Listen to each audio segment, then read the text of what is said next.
Hello and welcome to Our American States, a podcast from the National Conference of State Legislatures. This podcast is all about legislatures, the people in them, the policies, process, and politics that shape them.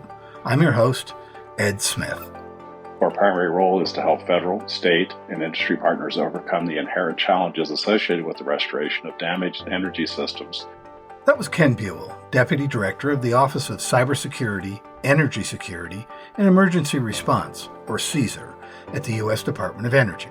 He's one of my guests on the podcast, along with Brandy Martin, who manages the state, local, tribal, and territorial program at CSER. Our focus on this podcast is the resilience of our electrical grid and systems in the face of extreme weather events and cyber threats.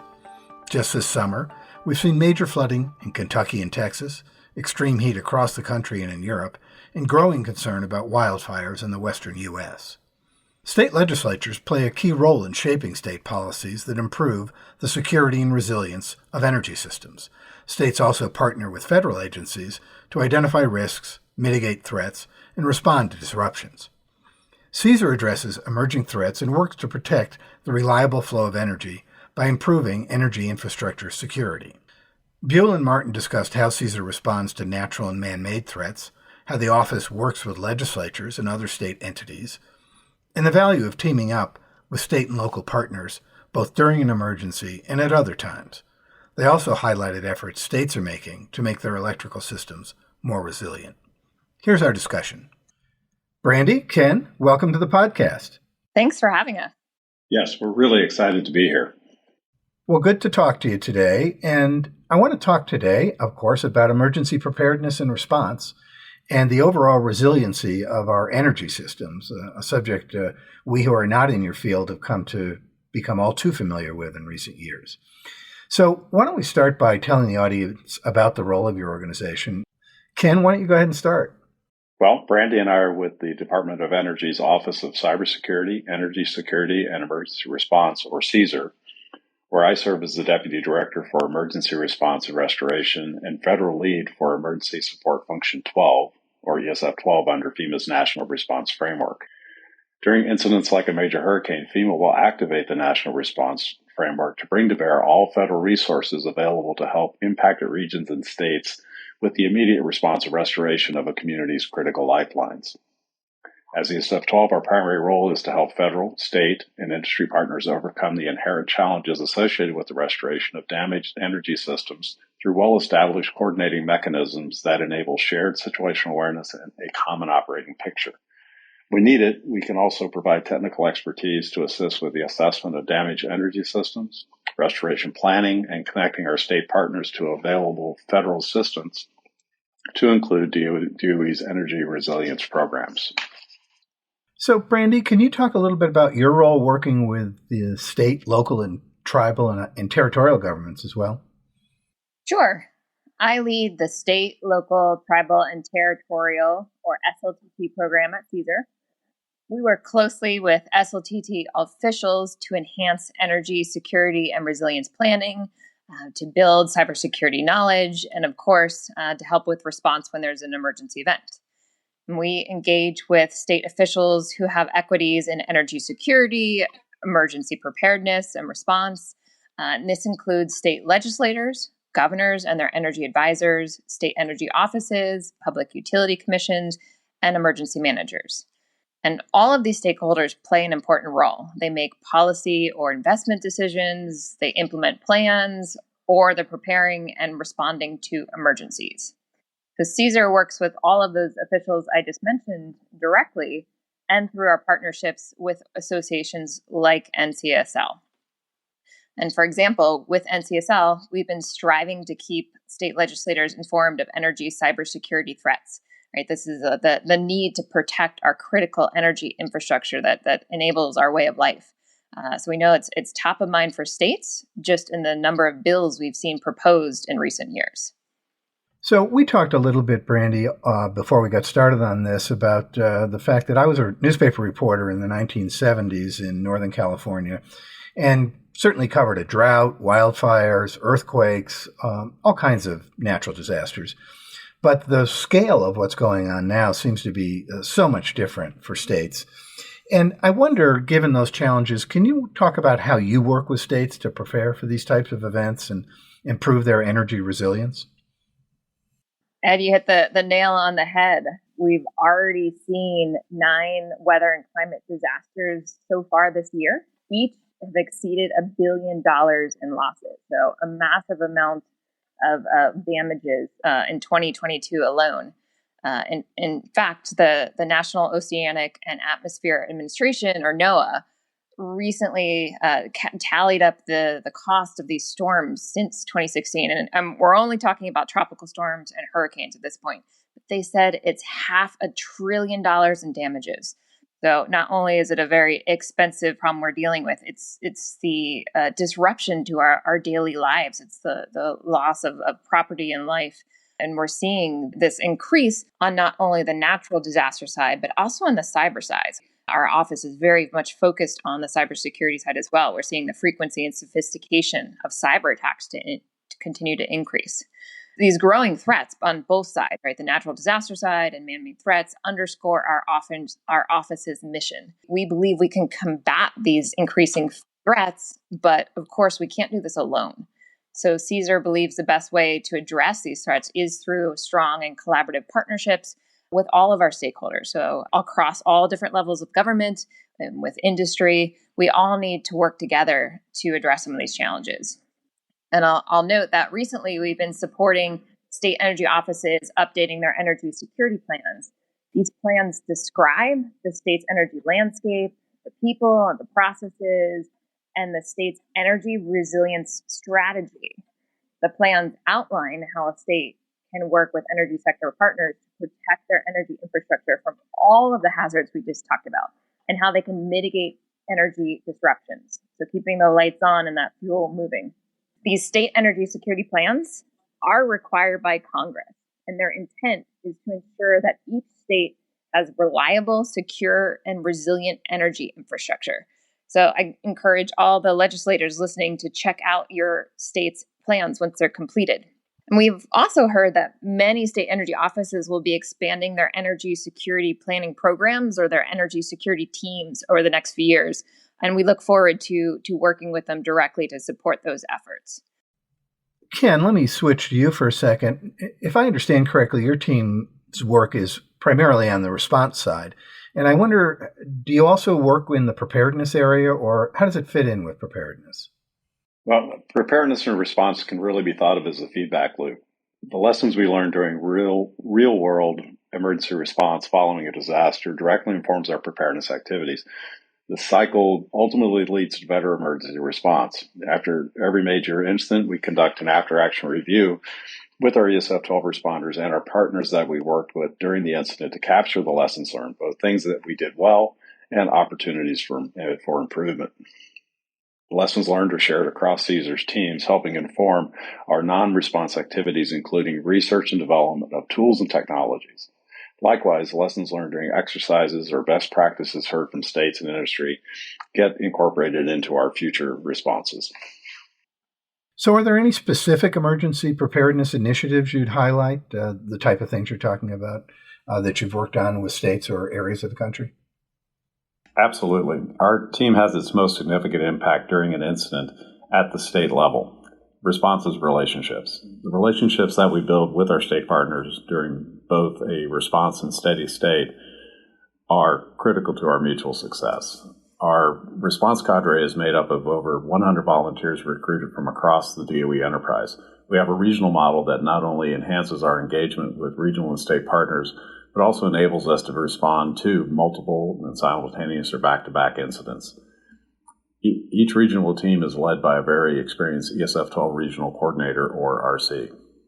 Our RCs frequently engage in regional and state training and exercise opportunities, and we look to expand our regional presence and capabilities in the coming years.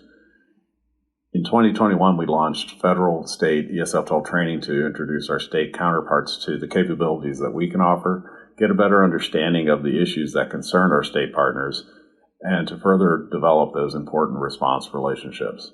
In the last couple of years, we've continued this state ESF-12 training and invited our state partners to our regional team annual refresher training.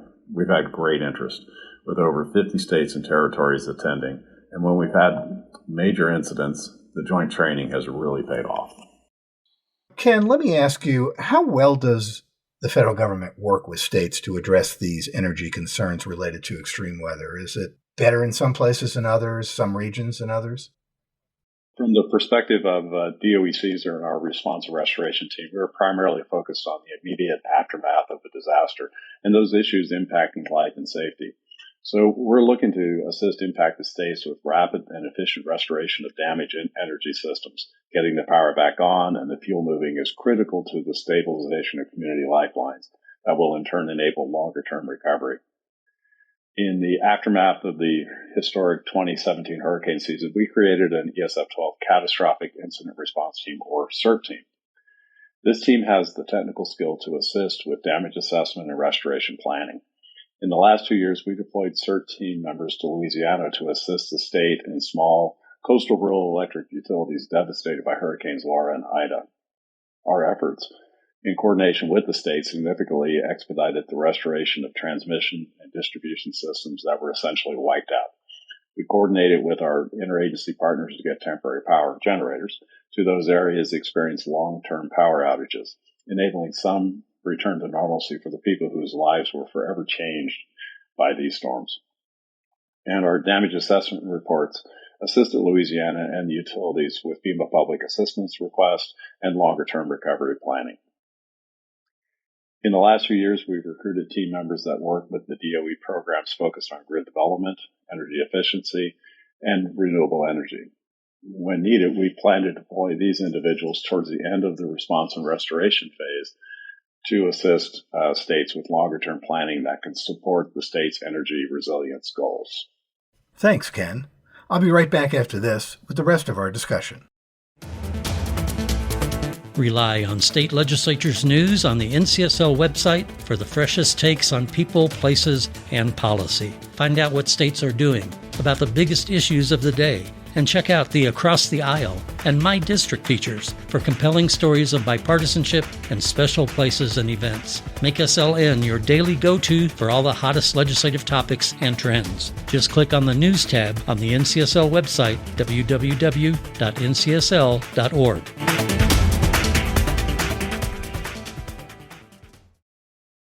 I'm back with Ken Buell and Brandy Martin from the Office of Cybersecurity, Energy Security, and Emergency Response. Brandy, we were just talking before the break about the relationship between your agency and state and local folks. What kind of feedback do you get from the people you deal with? We're hearing that our priorities are really aligning. So focusing on energy resilience and very much on energy reliability, it's top of mind for us. And the really exciting thing is the Infrastructure Investments and Jobs Act, which was passed last year, includes $62 billion, so B with a B, $billion for DOE. And a lot of that funding is going to go to states and energy owners and operators to upgrade and modernize our energy infrastructure. It's going to make it more resilient to all of these extreme weather and climate events we're talking about and to cyber attacks. So there's going to be a lot of efforts around technical assistance, and we're going to work very closely with states to make sure that they're able to make the most of this once-in-a-generation opportunity. Well, let me ask you also about the role of state legislatures. In the actual response to an emergency, I know it's various state agencies on the executive side that lead that effort, but what's the role of legislatures? I think that's a great question, and that sometimes I have to explain that to other energy officials, that even we know that the state legislators aren't the emergency responders, but they do have an important role. Right? Legislators are the ones who are going to establish the framework that enables a coordinated response when there is a disaster. So through legislation, states can designate specific agency emergency authority roles, responsibilities. They are establishing the priorities and special powers, and they're creating high-level state strategies around planning and preparedness requirements. And of course, they also provide funding for all of these efforts. And I'll also note that outside of emergencies, they also have a big role in hazard mitigation. So thinking about how do we prevent some of the damage? How do we prevent some of the loss of life or loss of businesses or households? This might be through action right after a disaster, where they focus on how do we build back better, or it could be through proactive measures to strengthen infrastructure. So for the next, ahead of that next storm or ahead of that next event, we want to overall reduce the risk or the severity of the disruption. Can you give me any specific examples of state legislation trying to address this, whether it's preparedness or resilience or response? There's actually a lot of great examples. We don't have an hour, so I'll just highlight a few. A few of states have focused on investment. So Oregon created a $50 million fund to provide grants for planning and developing community resilience projects. Maine passed a law to create a clean energy and sustainability accelerator, really focusing on climate equity. Colorado put some money forward to enhance rural communities' energy resilience through development of microgrids. And all three states kept vulnerable communities in mind when they drafted the legislation. And of course, I've got to mention cybersecurity too, that has been top of mind recently. Tennessee just passed legislation requiring cooperative and municipal-owned utilities to prepare and implement a cyber plan to protect their facilities and electronic data. And then I'll also just mention that we're, with all the what we've seen in the past few years, with these extreme weather, we're seeing other states move to protect that energy infrastructure itself. So New Mexico was focused on hardening utility distribution systems. Texas introduced weatherization requirements for critical energy infrastructure. And lastly, and you and Ed and I were talking about the wildfires, California and Oregon recently passed quite a few different laws requiring utilities to create and comply with risk-based wildfire mitigation plans. So a lot going on the state side, some really great work. Yeah, it sounds like it, and a good point that cybersecurity is a critical issue here too. Staying with the state legislatures, Ken, let me ask you, certainly they sometimes feel they're weighing investments in energy resilience versus energy response. And what would your advice be? Should they prioritize one over the other, or is it really two parts of the same thing? The short answer is no. We need to focus on both capabilities to ensure rapid and efficient restoration of damaged energy systems with an eye towards a resilient longer-term rebuilding once the impacted communities are stabilized. In the last few years, we've seen a convergence between immediate response and longer-term recovery and an increasing ability to build back better as energy systems are restored. During the recent flooding event in Kentucky, we saw the deployment of FEMA's response and recovery teams almost concurrently. In a meeting as recent as this week, FEMA leadership noted that the concurrent deployment of these teams would be their model going forward.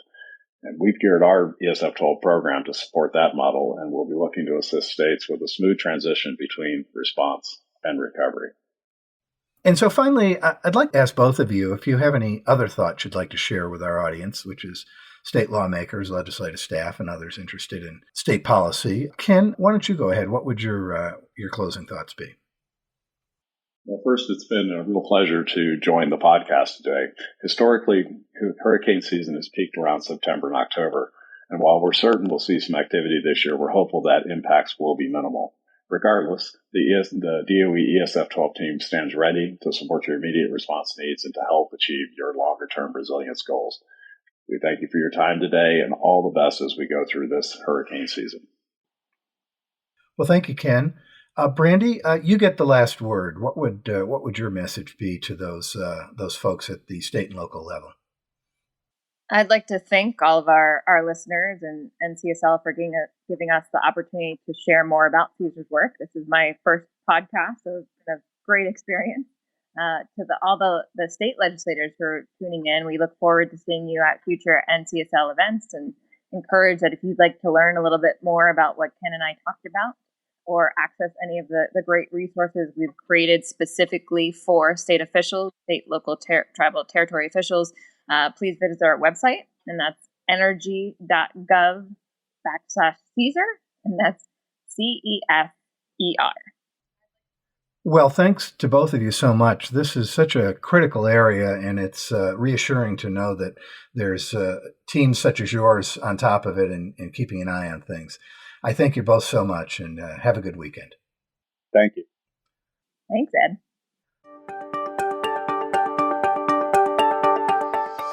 And that concludes this episode of our podcast. We encourage you to review and rate NCSL podcasts on Apple Podcasts, Google Play, Pocket Casts, Stitcher, or Spotify. We also encourage you to check out our other podcasts, Legislatures, The Inside Story, and the special series, Building Democracy. Thanks for listening.